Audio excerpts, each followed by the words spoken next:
Everything around us, from the overarching societies that we build, the technologies that we use, the religions that we follow, down to the basic cells in our body and the atoms that give rise to them, everything can be seen as a system, organized by the potential of those that came before it. Systems built intentionally to create value and to achieve a sense of purpose. This is a story about a journey deep into Central Europe, the plains of southern France, the cities of Switzerland, the mountains of Austria, and the heart of Bavaria. A journey that sparked an exploration into the very nature of the systems that become vessels for our values, and the truth about the hidden ties that bind us to them.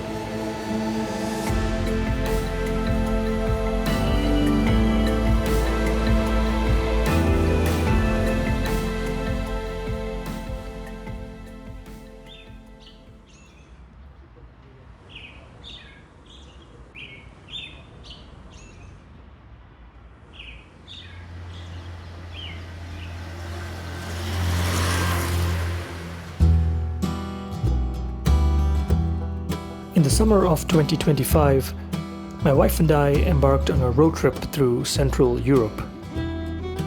It was an exciting start to the season after a long, cold Canadian winter that, suffice it to say, had quietly snuffed out my spark and left me with little more than a vitamin D deficiency and a growing restlessness. This road trip marked a new chapter in my life. Just weeks before, I had been in my home in Toronto, across the ocean, across a lifetime, it seemed. After years of contemplating the change, I finally did it. I quit my job, rented out my house, sold my car, said goodbye to my friends, and then left to France. With too much baggage, a mixture of uncertainty and anxiety, and just enough hope to make me feel like I was not completely insane.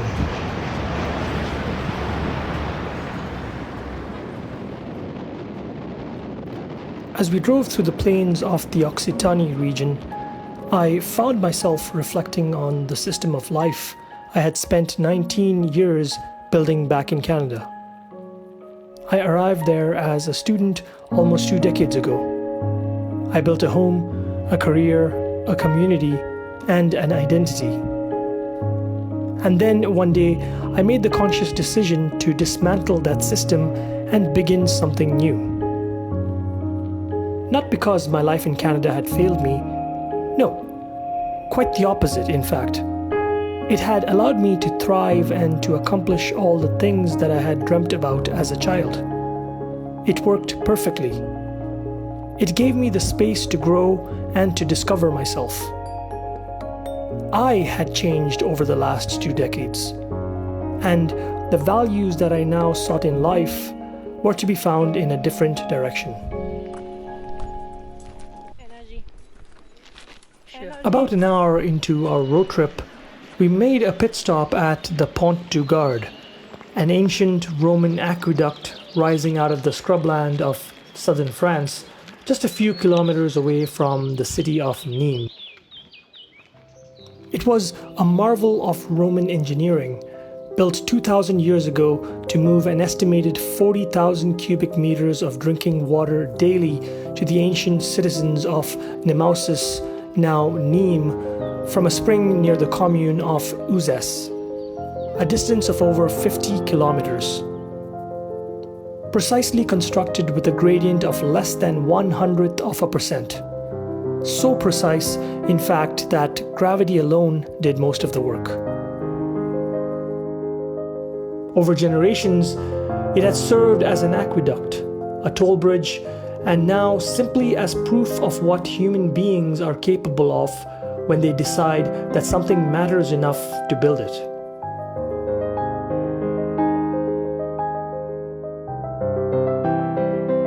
Standing on this marvel of engineering, I found myself asking a question that would follow me for the rest of the day. Why did the Romans build the Pont du Garde? What motivates individuals to build such complex systems?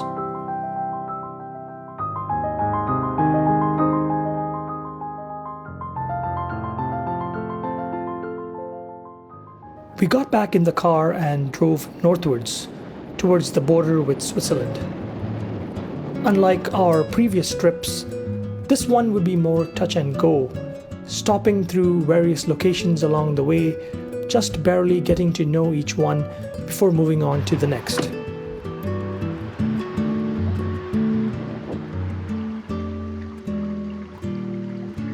Later that morning, walking through the quiet streets of the village of Romans-sur-Isère, a small village near the city of Lyon, I continued to think about the Pont du Garde. Why are such systems built? If an alien civilization were to ever visit this place long after we're gone, they would look at the Pont du Garde and conclude that this system was built to move water. But I think moving water is only what we see on the surface. The deeper question really is, why did the Romans need to put in all this effort to move water over 50 kilometers in the first place? This is like the Jane Austen clothes. It seemed to me that the answer lies in their values. They built the system to serve the qualities that they hold most dear: their identity as the greatest civilization on earth, their obligation to enable the people they had conquered to thrive, their compulsion to push the boundaries of human capability, and their devotion to creating masterpieces in service to their gods. Moving water was the mechanism, but their values were the reason that the Pont du Garde got built in the first place. And from that perspective, the Pont du Garde is not simply an aqueduct. It is a system of values suspended in stone across a river. A system that has outlasted the empire that built it, the religions that inspired it, and every political system that has risen and fallen in the 2000 years since.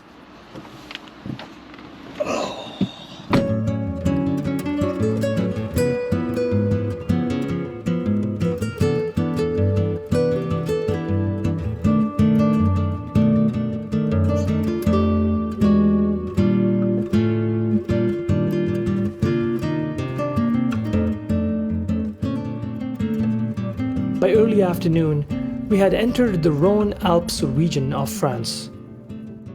We were hungry, so we stopped for a quick lunch by Lac du Bourget, a lake nestled in between the Jura Mountains. My wife had packed some dumplings, a tuna sandwich, and tea, a simple but hearty picnic accompanied by a glorious view. Just what we needed before hitting the road again.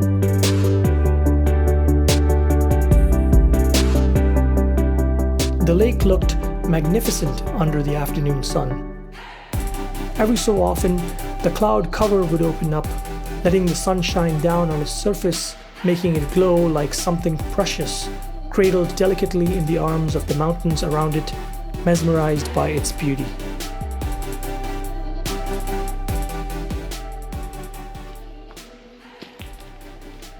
Systems of values.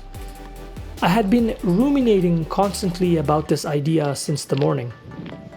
And now I had started to see everything around me as a system of value. The clouds, the sun, the trees, the mountains, this lake, all working together to reveal this majesty before my eyes.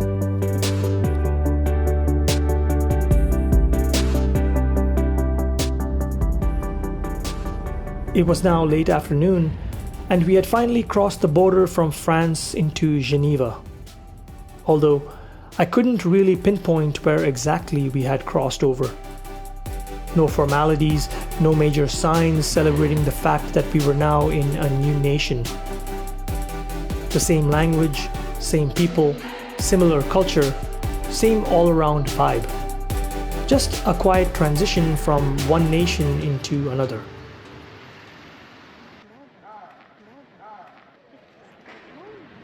I've always found it fascinating how borders between nations divide people with such similarities.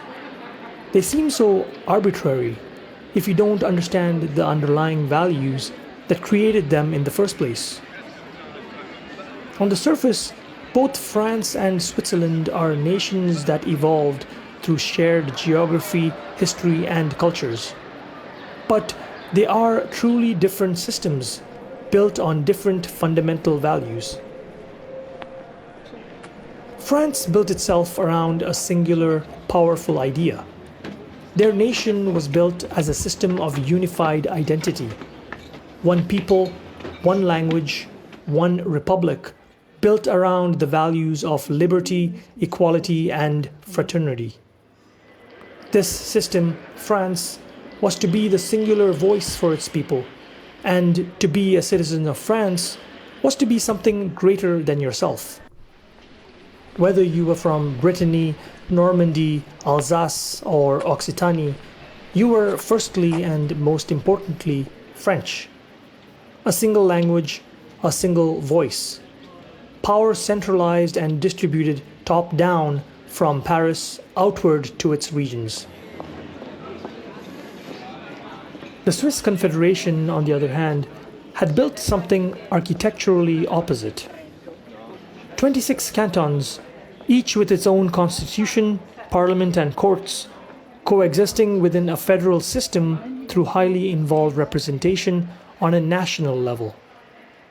Power flows bottom up. The cantons delegate authority to the federation, not the other way around. 4 languages that are not merely tolerated, they are constitutionally protected cornerstones of Swiss identity.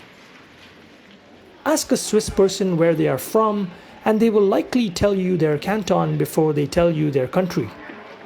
A Genevan is a Genevan first, Swiss second. The system is deliberately built to allow that. So, 2 nations, 2 systems built by their people. One optimizes for strength through unity, while the other for stability through coexistence. But both systems were built by the same fundamental impulse. Individuals organizing around shared values to create systems that could serve them in ways they never could alone. That quiet line that we had crossed this afternoon as we entered Switzerland from France, it was not drawn by geography. It was drawn by values.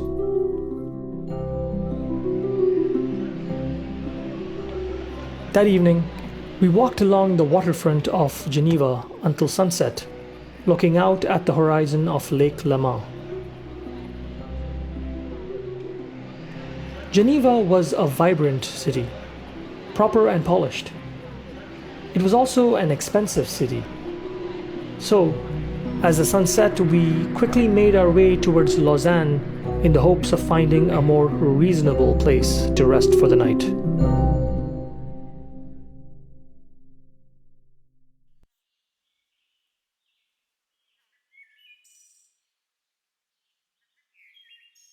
The next morning, we started our day at the medieval town of Gruyères, a place that lends its name to the famous Swiss cheese.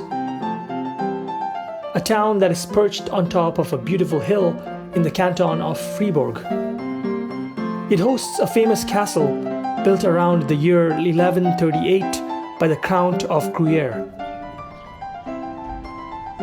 The main center was lined in cobblestones, surrounded by small cafes and shops selling trinkets. I couldn't help but imagine myself as some medieval count as I sipped my coffee and indulged in a crispy potato roastie. Either that, or a medieval peasant accused of heresy, which my wife, all too eagerly, concluded was a more appropriate role for me.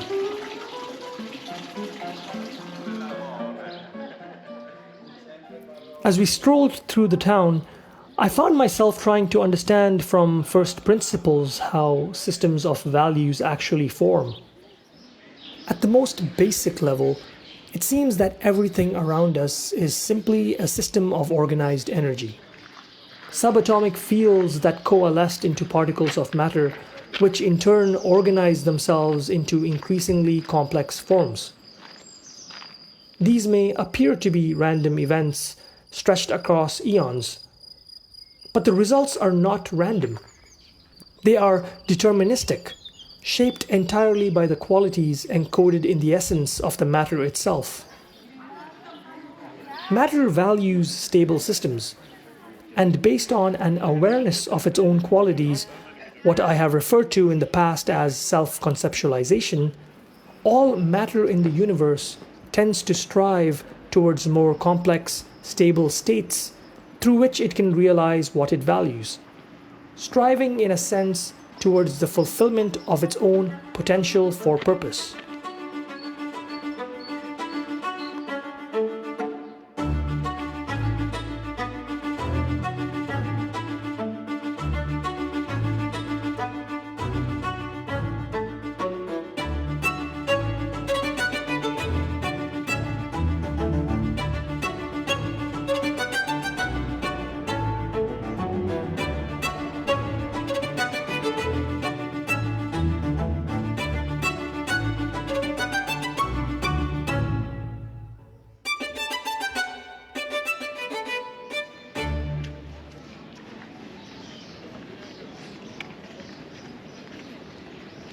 Consider the carbon atom. Carbon values stable bonds. That is in the essence of what it means to be a carbon atom.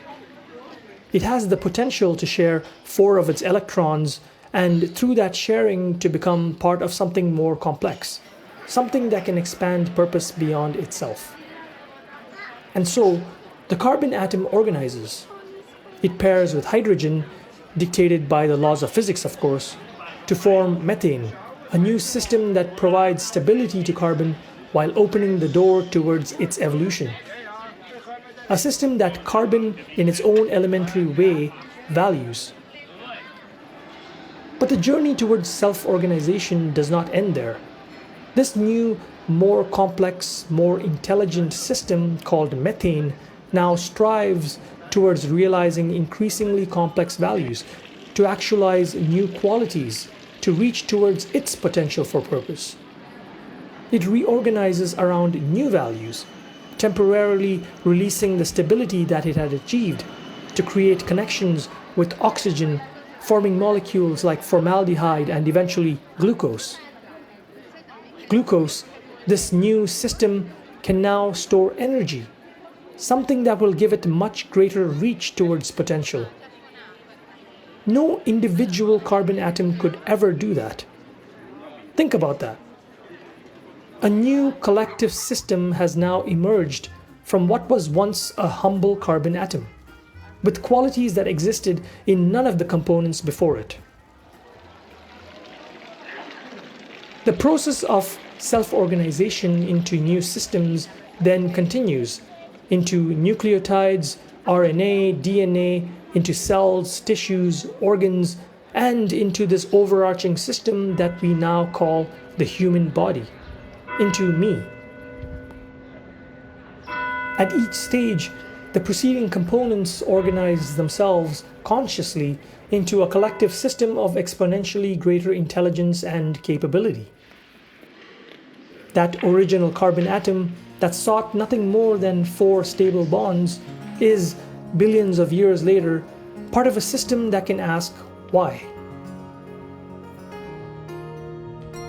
But this raised another question that would follow me for the rest of the journey. When such systems get built, who serves whom? Does the system exist to serve its subcomponents, or do the subcomponents exist to serve the system? Am I simply a complex system that has emerged to serve the carbon atoms and the primordial systems that took action to realize their own values?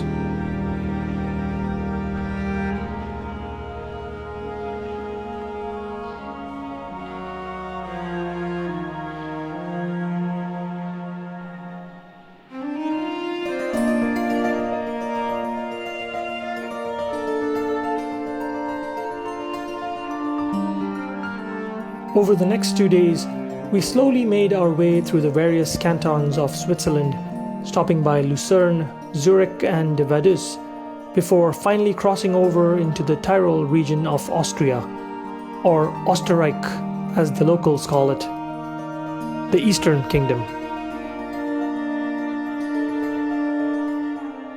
The landscape had shifted gradually but significantly from where we had started the road trip. The signboards were now in German. We were driving deep into the Alps, surrounded by snow-capped giants rising high above the horizon, amidst large swaths of bright green farmland among deep, expansive valleys.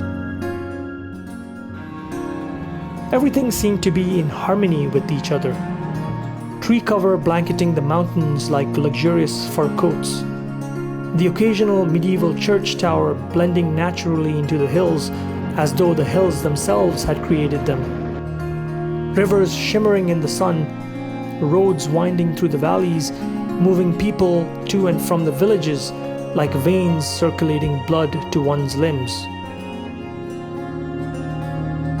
My wife and I would spend the next 2 days exploring these small villages nestled between the mountains before heading further east towards Vienna.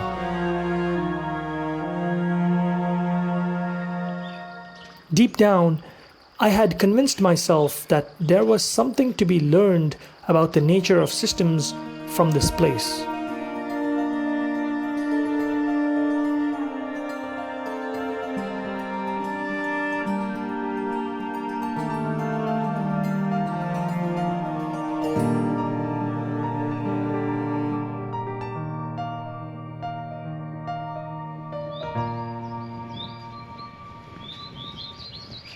During our time hiking in the Alps, it had occurred to me that this is how every system comes into existence. Preceding components collectively organizing themselves into systems to optimize for their values. Not randomly, but consciously. Though I should be precise about what I mean by consciousness. It's a hotly debated word amidst a multitude of interpretations, some combination of thoughts, feelings, subjective experience, intentionality, introspection, or awareness. I need to be clear that I do not mean consciousness as we commonly experience it, as the thoughts, emotions, imaginations, and experiences of human life. What I mean is something more fundamental. I see consciousness as the capacity of any element of the universe to be aware of itself, to self-conceptualize, to recognize the qualities that give it its essence, an ability to distinguish itself from its surroundings, a tendency to intentionally value one state of being over another. That to me is fundamental consciousness. But I do not intend to linger on the terminology, only on its effects. And here is the crucial observation. The more complex a system becomes, the more power it gains to process information, the more aware it becomes of its inputs and its outputs, the more capable it becomes to self-optimize and to act in the interests of its own core values, sometimes even to the detriment of the individuals that conceived it. A conscious system.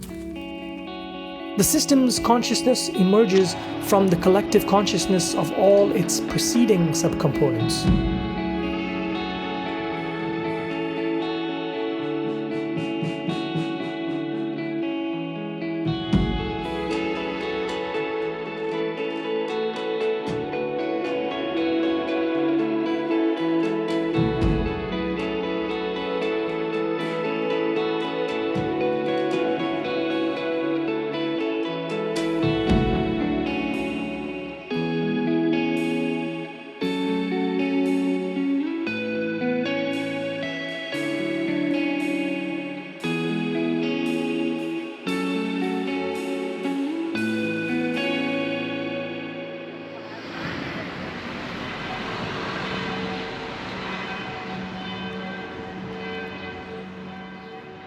Think about what is achieved when individuals organize into systems, when cells organize biological processes, when people organize into a nation, when faith organizes into religion, when silicon atoms get organized into transistors. Each new system achieves things the previous could never even conceive of. The collective consciousness of a system is not merely the sum of its preceding parts, it exceeds that exponentially. Consider how a single-celled organism could ever evolve into a multi-celled organism, or why it would. Billions of years ago, and perhaps even a process that goes on in the background today, single-celled organisms consciously decided that it was in their best interest to pool resources with cells to form new clustered systems, ones that we refer to as multicellular organisms. These clustered colonies would have benefited individual cells by providing more security against predators, improving sensory range and mobility to find and share nutrition. The new clustered system could now enable further specialized functions like energy regulation, a conscious evolution towards energy efficiency and availability to expand its purpose. Conscious because the system is aware of and accepts stable evolutionary changes that create benefit for itself while rejecting the ones that do not. That's what nations do. That's what capitalism does. That's what humans do. And that's what every animal, plant, cell, and elementary particle does. Consciousness is an intrinsic property of the universe which gives rise to increasingly conscious systems with emergent characteristics and capabilities.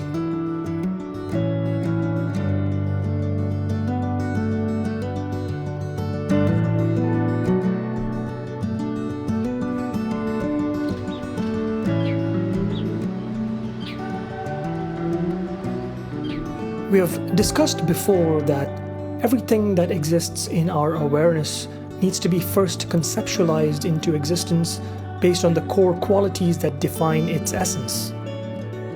A tree is only a tree if it encompasses the ideas we first define about the concept of a tree. A leaf on that tree only exists as a separate entity to that tree if and when we or another element of the universe conceives what the essence of a leaf is. Otherwise, it remains indistinguishable from the tree. It is one with it. Existence is a conscious process that arises through the organization of qualities into something distinct, something to which value can be assigned.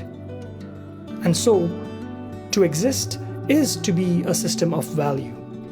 These concepts are one and the same.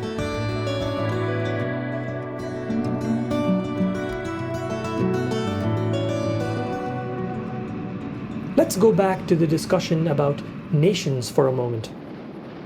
It's worth noting that this modern idea of a nation, one built around shared identity, is surprisingly recent. For most of human history, people organized themselves around families, tribes, feudal lords, and religious institutions.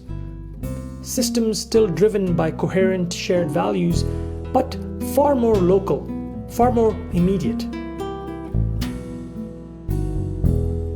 The Genevan philosopher Jean-Jacques Rousseau was among the first to articulate clearly the modern idea of a nation.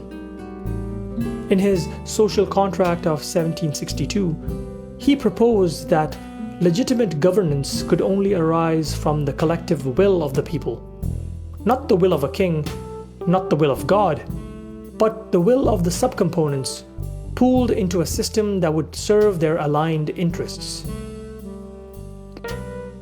But even this idea required preceding systems to make it possible. The people, the political arrangements of the Enlightenment era, the intellectual conditions, and the technological innovation of the printing press, one of the most consequential technological systems in human history. For the first time, ideas could travel faster than armies. A farmer in Normandy and a merchant in Lyon Dispersed individuals who could never actually meet or know each other's names now began to feel that they shared the same values.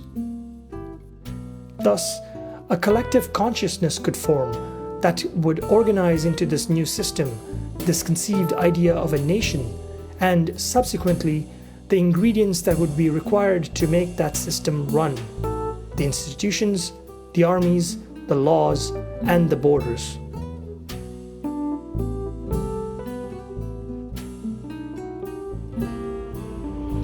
So, systems like these nations are organized consciously by the preceding systems to realize value and push towards purpose.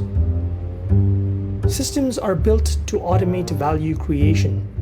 The blueprint of every system is encoded with rules defined by the preceding individuals that built it to optimize for the values that it was built to achieve. Think about what that frees up for the individual. The cells in your body are not manually managing your heartbeat. The people of a well-structured nation do not constantly live in anxiety about being looted as they walk down the streets. Both have built systems that encode rules to manage their individual values in the background. This liberates the individual subcomponents to expend their energy and resources towards achieving other things of value, towards creating systems of greater complexity, towards realizing greater potential. We consciously hand over control to the systems that we build, and in doing so, we create agents that serve our values, so that we don't actively have to. The inherent characteristic of creating systems is that we place trust in the system. We surrender some degree of individual freedom, agency, and purpose in exchange for that liberation. So, every system comes with a cost, which most of the time is not visible to us up front. Then back to the question of who serves whom. It is clear that every individual builds systems to serve their own values. But make no mistake, the dynamic between these two conscious entities goes far, far deeper than that. The very moment a new system is set into motion, it creates its own needs, its own values, beyond the values originally encoded into it. The system needs energy to run. It needs to be maintained. It demands energy and resources from the very individuals that created it, simply to keep it alive and functioning. Self-preservation. It says, I will serve your values if you serve mine. A contract is inevitably created, most times unspoken, between the individual and the system. Rousseau called the agreement between individuals and the governments they create a social contract. But I think Rousseau's insight was larger than what he perhaps realized. This social contract is not unique to people and their governments. It is characteristic of all systems and their preceding individual components. It is the universal transaction of values that occurs the moment any element organizes itself into a larger system. Carbon enters such a contract with methane when it gives up its freedom to become anything else in pursuit of stability. Cells enter it with the human body, sacrificing independence and unregulated growth in exchange for protection, resources, and specialization. Artists enter it with the artistic processes that they create, sacrificing spontaneity and unfiltered creativity for consistency, mastery, and the ability to sustain their art. Citizens enter it with their nations when they abide by the laws and the regulations of their governments in exchange for security, infrastructure, and collective power. This social contract becomes the point of equilibrium, the point of harmony between the preceding individuals and their systems, which, if maintained in good faith, can enable something beautiful to develop through the relationship. We see this harmony a lot in natural systems, in the symbiotic relationships between marine organisms, in the water cycle that nature has evolved, between trees and the soil that nourishes them, and even in the natural equilibriums that exist between predators and their prey. I don't believe there is anything inherent to natural systems that gives rise to such natural equilibriums. I think it simply exists because it has evolved over thousands of years. It takes time to get the systemic balance right. But equilibriums are fragile. Equilibriums need to be regulated consciously. A system left to its own will inevitably begin to prioritize its own survival and values over those of the individuals that built it, quietly and gradually, without the individual ever noticing, or at least until it is too late.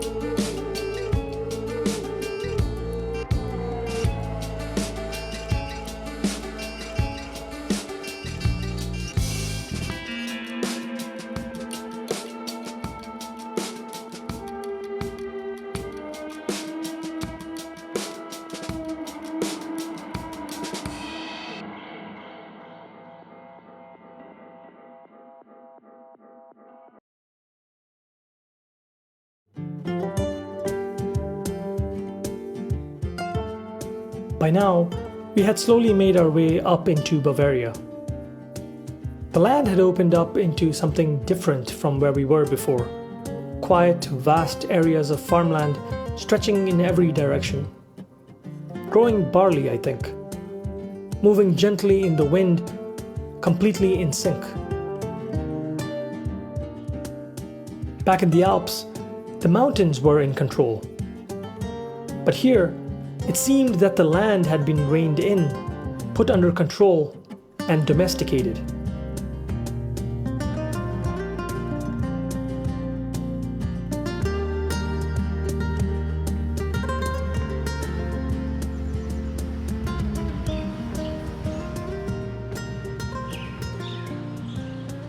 The history of human civilization is, at its core, a study of systems of values.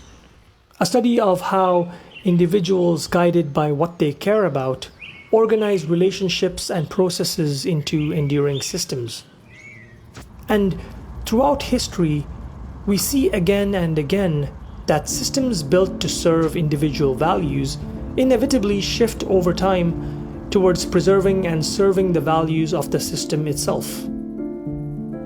Much of history can be seen as a tug of war, or more accurately, a tug of values between individuals and the very systems they have created. This pattern led me to wonder, if a system's rules are clearly defined, then why does it eventually pull for power, often at odds with its original purpose? It seemed to me that systems develop a will of their own, distinct from that of the individuals that create it. If that is the case, then how exactly does this will arise?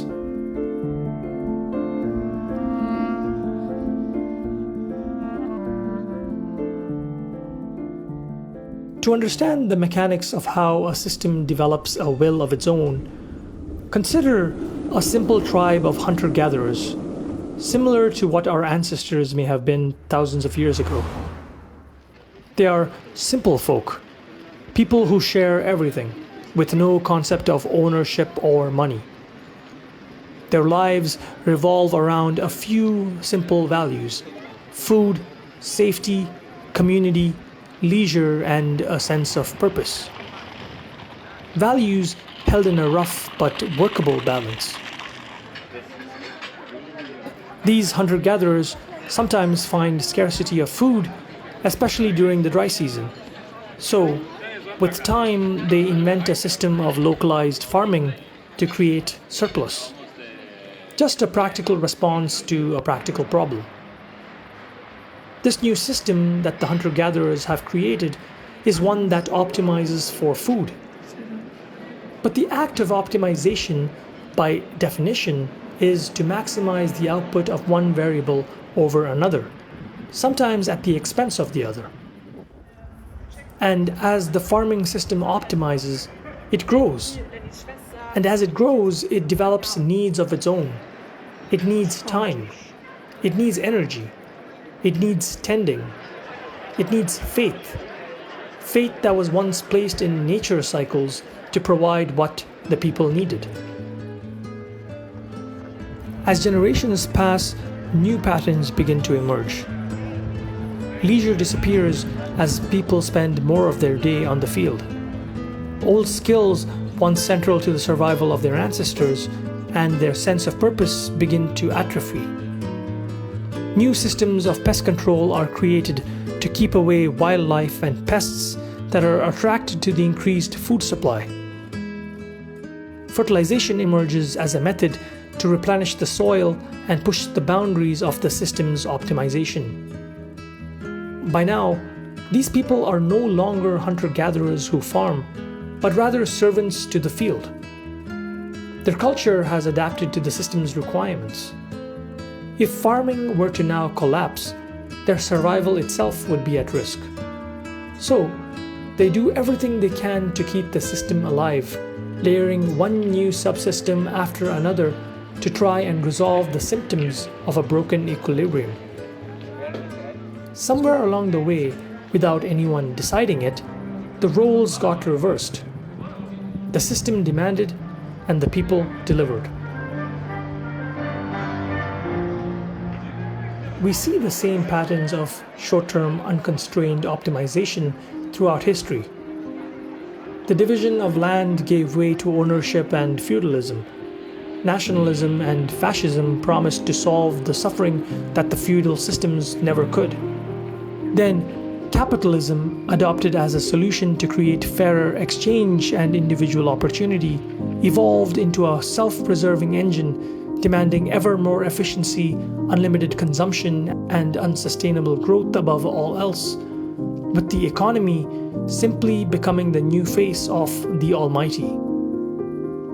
Motorized vehicles, created to give people freedom of movement, became the centerpiece around which human transit and entire cities would be built. The internet, created to democratize knowledge in the 90s, now exists as a curated bubble, optimizing for attention to feed the needs of the economic system through engagement and data. The algorithm has now simply become yet another face of the Almighty. And today, in the first quarter of the 21st century, we find artificial intelligence once again being touted as the solution to all the preceding problems, those that themselves emerged from the excesses of the previous systems. The debates continue, as it always has, about what new system we should carefully layer on top of this never-ending Tower of Babel, in hopes of keeping the whole structure from caving in on itself.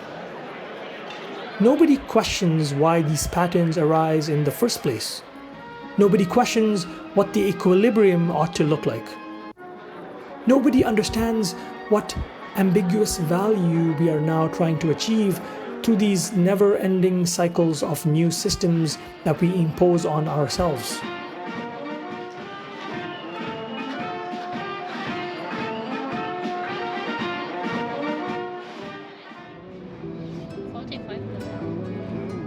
That evening, we left Munich and headed towards Dachau. I had been thinking for much of this journey about the nature of systems, how they rise, how they grow, how they quietly reverse their relationship with the people that built them. And now, we were heading to a place that highlighted the extreme, unimaginable horrors of a system that had exerted its own will and gone too far. Dachau housed one of the first concentration camps ever built by Nazi Germany from 1933 until it was liberated 12 years later in 1945. In those 12 years, hundreds of thousands of people passed through here. Jews, Poles, Roma, political prisoners, clergymen. Anyone the system had designated as incompatible with its own values. 40,000 of them never left this place.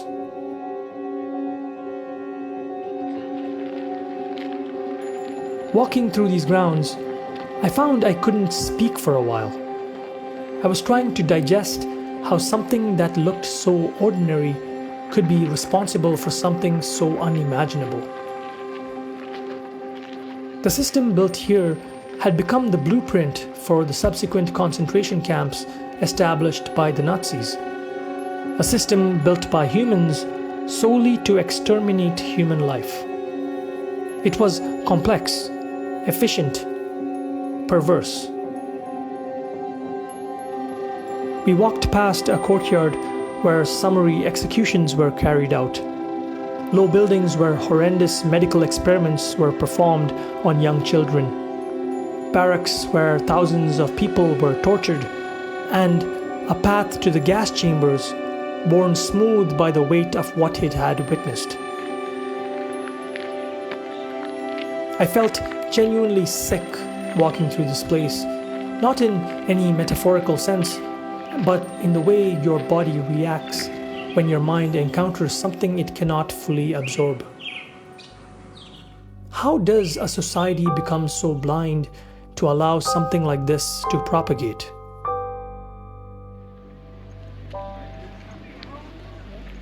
In my readings about Dachau, I had come across the story of Adolf Eichmann, a man who had overseen the logistical planning of the entire Nazi extermination program. During his war crimes trial in 1962, Eichmann is documented to have claimed unremarkably and with apparent sincerity that he was simply forced to serve as a mere instrument in the hands of the Nazi regime. He showed no deep-rooted hatred of the individuals that he killed. He claimed he was simply doing his duty. The philosopher Hannah Arendt, who attended the trial and watched Eichmann speak, later described the deeply troubling observation that atrocities are not primarily the work of psychopaths or sadistic monsters, but rather of ordinary people who have stopped asking questions, those who have surrendered their individual moral judgment to the values of the system that they serve. The people who built and maintained this place did not begin as monsters. They began as a desperate and humiliated people, a society that had been economically destroyed in the aftermath of the First World War, where families went hungry, where the future had contracted to almost nothing. Most ordinary Germans simply valued what anyone values: stability, safety, a decent life for themselves and for their children. The Nazis, meanwhile, valued something entirely different: racial purity, conquest, the systematic eradication of those they deemed unworthy of their compassion. And when the opportunity arose, they swooped in with a promise, a lie, that the values of their system was the necessary price of achieving what the general public valued. It is by accepting this lie, by surrendering their individual will to the will of the system, that ordinary German people became instruments, or perhaps blind, to something that none of them alone could have ever conceived or carried out.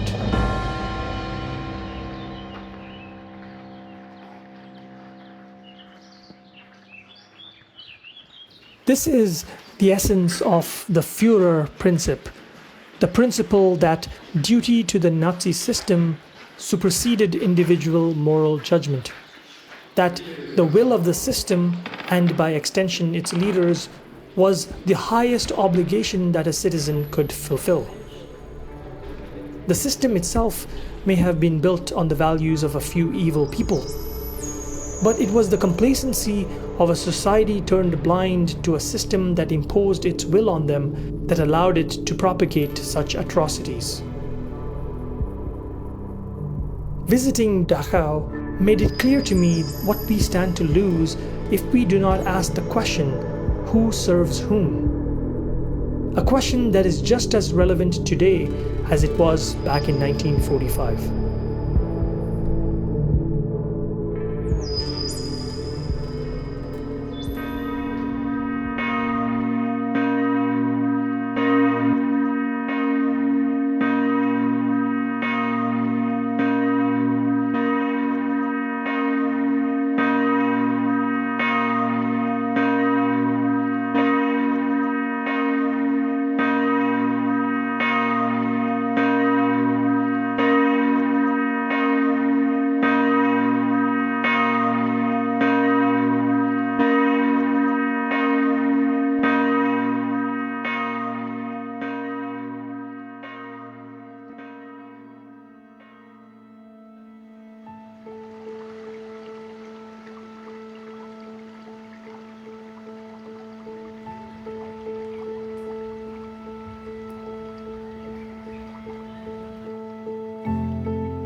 That evening, as we made our way towards Vienna, I found myself thinking back to that first day below the Pont du Garde. Standing beneath that ancient structure, I had asked why such systems arise. Now, several days and several countries later, I understood. Systems arise because we value something. They persist because we continue to feed them. And they dominate us when we forget why we built them in the first place. This road trip and this exploration had given me a much-needed perspective as I reflected on the life in Canada that I was leaving behind and the one that I would need to build from scratch here on out. And as we pulled into Vienna, I felt something I hadn't felt in months. Not restlessness, not anxiety, but a level of clarity I had been missing for a while. For the first time in a long time, I felt free.